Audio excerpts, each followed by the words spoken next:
I'm Randy Davis, the Watchman, and Ted had asked me a couple of weeks ago, what was the title of your speech going to be? And I had no idea until yesterday. And my idea for the name of the speech, it didn't change what's going to be in the speech, and my speech is going to be short, by the way, 20 minutes or less and you're out of here. Except for Brian. He's got 2 minutes, which in Kenner time means about an hour and a half. But yesterday on Nancy Schaefer's gravestone gave me the title to my speech. And my speech is entitled Fearless American Patriot. Yes. Now, why would Nancy Schaefer, who we're here to do a memorial about, why would she have Fearless American Patriot on her tombstone? Some of you don't know what a patriot is, but I'm going to give you a little breakdown, a little bit of history. And in this state that you're in, I'm from North Carolina. If you've seen my videos, you've seen live as cops pulled us over, held us for 3 hours. I went to jail 5 months on a secret order. There was no order. I was charged with evading a blue light, resisting an officer, and obstruction on the first one when they took my daughter after 3 hours of holding her. I beat that pro se. I would never take an attorney. They hated that. So I beat that one, and on the dismissal it says because officers were not acting within the scope of their duty. So the next thing they hit me with, I think, was obstruction and obstructing an officer and resisting an officer again. I beat all of those dismissed. Then they locked me up and they had no charge. For 5 months I spent in jail wearing orange flip-flops and I had no charge. While I was in there, because everybody thinks, God, his case was 2.5 years, but we just never really heard about him. But I videoed everything. Inside the courtrooms, outside the courtrooms, inside DSS offices. And they're terrified. Well, I've been thrown out of 4 courtrooms in the last 3 weeks for just sitting there. I've been searched. Everything you imagine. Until I wrote a writ of habeas corpus for myself, I never got out of jail. And whenever I did, I said, you got 24 hours to let my ass out of here. Oh, we're going to let you out, but you're going to sign a gag order. I said, you're going to roll that back up and shove it up your asses. I don't care. They let me out in 12 hours. While I was in there, my daughter did a video called Help Me Get Back to My Dad. It got 105,000 views in 1 day. The little Asian guy who does the crazy 9-second videos, jumps off buildings and lands in teacups, he says he wants to do all our videos for him. Cheyenne Nell is pregnant. She's 20 now. As you know, our case was 2.5 years, but after 2 months, a judge wrote an order saying DSS had an affirmative duty to return my daughter within 24 hours. Well, they did.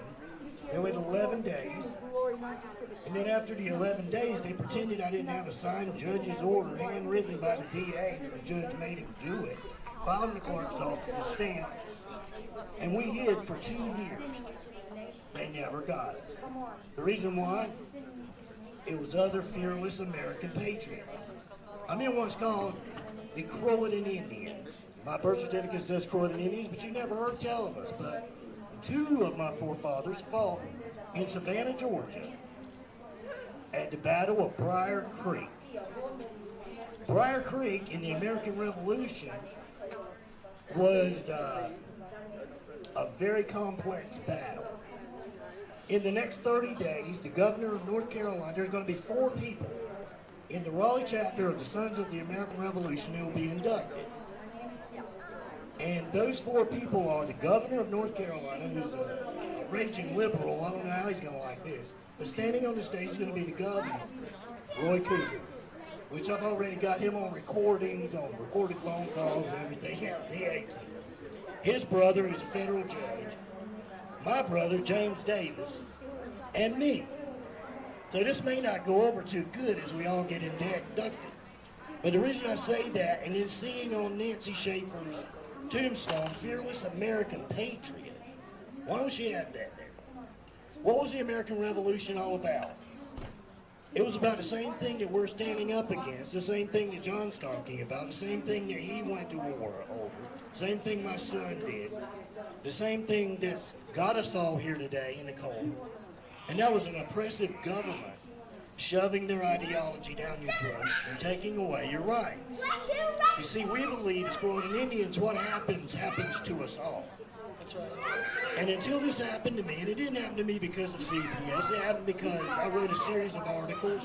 That little name tag came from Fox News. Katie Pavlich, who wrote Fast and Furious, the ATF scandal, and James O'Keefe, who dresses up as a pimp and catches them undercover, Project Veritas. We met with them in 2012, showed him undercover documents and videos I had done, and they made me a writer. During that time, Will Smith and Stan Lee, the creator of Spider-Man, also made me a whistleblower writer.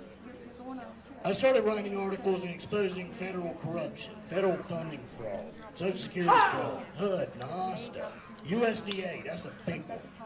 USDA is a plethora of boondoggle, educational money. Well, when those came out, the local news had me on it. 7 days later, they came after me and my daughter, and they tried to use her as leverage. We win, but did we win? Right now, you see, they can't touch me. They had to let us go in. There is no gag order. I have a signed piece of paper that I'll show any of you from the U.S. Department of Justice, Jeff Sessions, saying that, and it's stamped and certified, that yes, your civil rights were violated. And your civil rights, furthermore, were violated due to race. The reason why is something that I've been telling everybody here, but everybody's been overlooking it, and it took me 2.5 years to get something nobody had ever gotten in 43 years. And that was a victory regarding FERPA. FERPA is the Family Educational Rights Protection Act, and it's parental protection over records. It's the same thing that kept Obama from having to show his educational records, but it also guarantees that a parent can get all educational records of their child, even if in DSS custody, legal and physical. So I go up against 4 doctors because all these superintendents in North Carolina were doctors this and doctor that.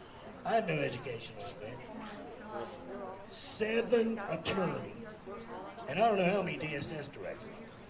But you're now looking at the only person to ever win in 43 years of FERPA, and its existence. The article's in the Fairlawn Observer. The day that article came out, some of you know Melissa McDonald and my association with her. It came out on the 25th of February, 2017 in the Fayetteville Observer. The next day, Melissa McDonald, in my presence, was arrested and charged with 3 felonies. And the 3rd felony was conspiracy with unknown individuals. The unknown individual was me. The conspiracy with unknown individuals was so that they could come back after me. And the reason they wanted to come back after me was to further shut me up, but they can't. They can't. I've got 150 some videos out there, 300 more to release, and the only reason I have to release them is to keep myself safe right now. So, I'm here to give you a little bit of hope. It's going to be painful as hell, and when you stand up, or you arise as a patriot, you're going to get hammered.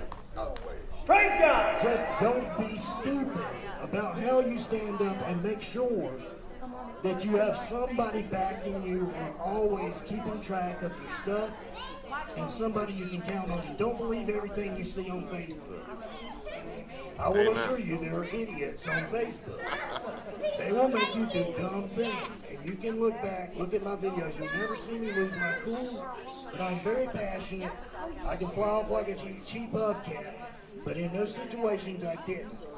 And I understand when they got your child, your family member, somebody's in jail, you want to break. You want to do something stupid, or you want to curl up in a fetal position. Don't do it. The Patriots, the reason you see 3%ers is because only 3% of the people in America fought against that tyranny. I'm pretty sure less than that fight in this. I see a lot of people say they're going to do this, they're going to do that, but you know what? When the rubber meets the road, they're not here. Why? Because either it doesn't affect them, or they're scared, or their chicken. But do we need them? No. I know some of you believe there's strength in numbers, but if that is true, there would be dinosaurs here and not us. There would also be plenty of passenger pigeons. And Jesus would have started with 12,000 instead of 12.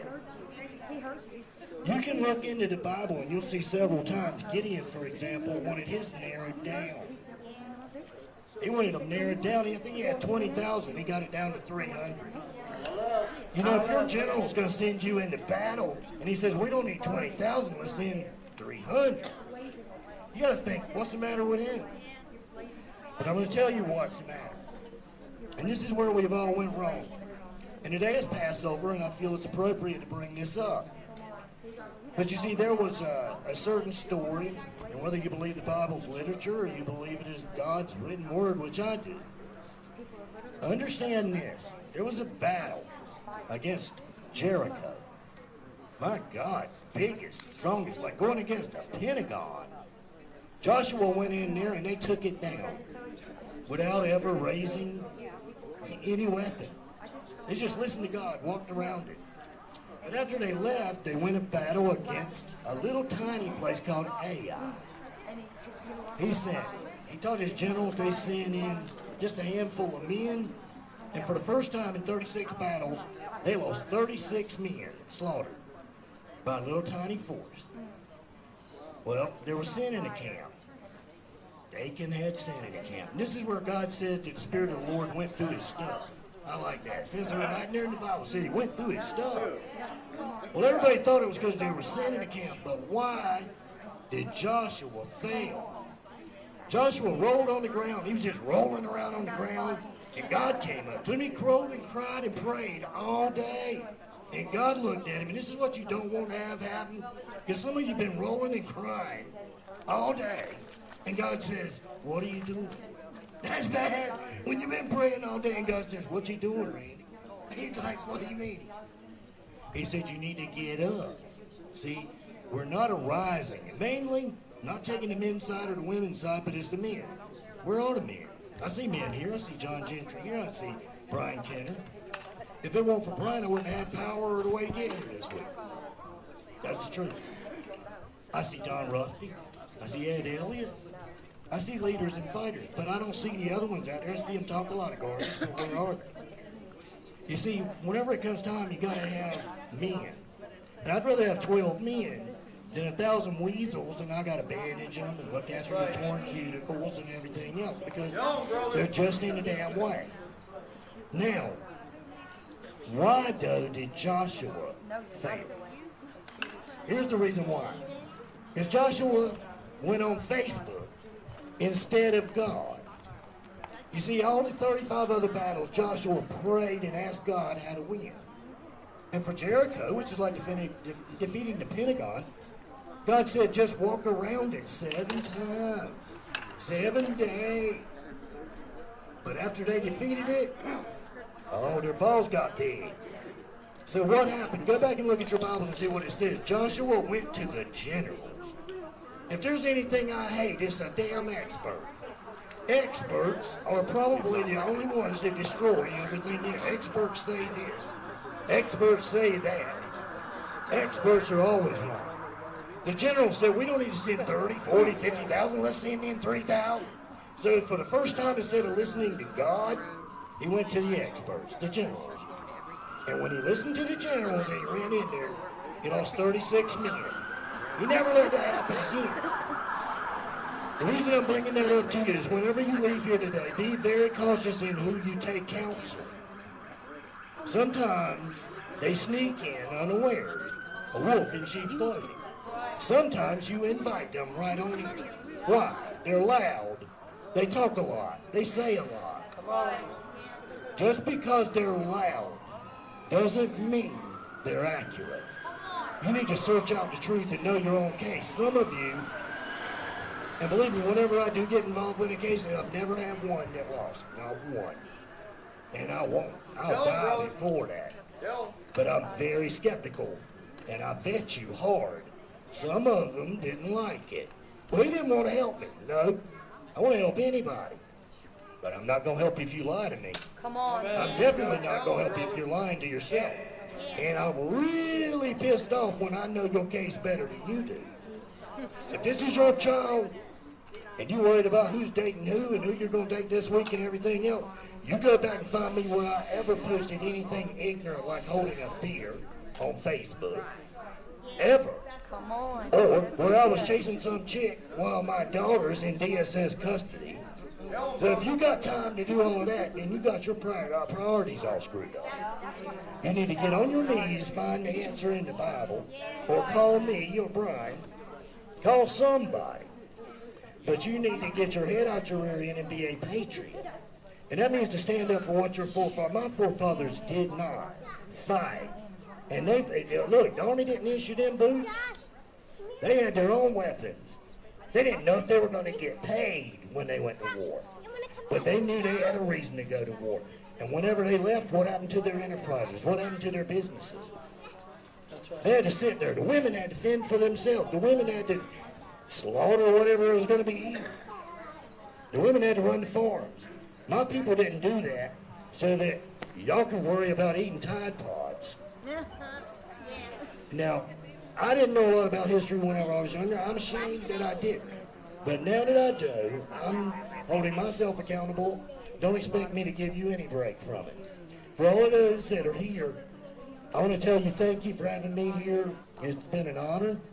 I really don't deserve to be here. I didn't want to be here. I wish that there wasn't a reason to be here. My goal, Neil Shelton's goal, Brian Kenner's goal, is that we don't have to be here. I think John Gentry would say the same thing. Amen. Nobody's here because they're being paid to be here. Right. Nobody's here because there's some accolade, some fame that comes from it. I just want to tell you I do love you all. I know you're cold. I want to get out of here. Thank you, Ted Fogg. Thank you, Clarkesville. Thank you, Schaefer. Thank you, brother. We love you all. Rev it up.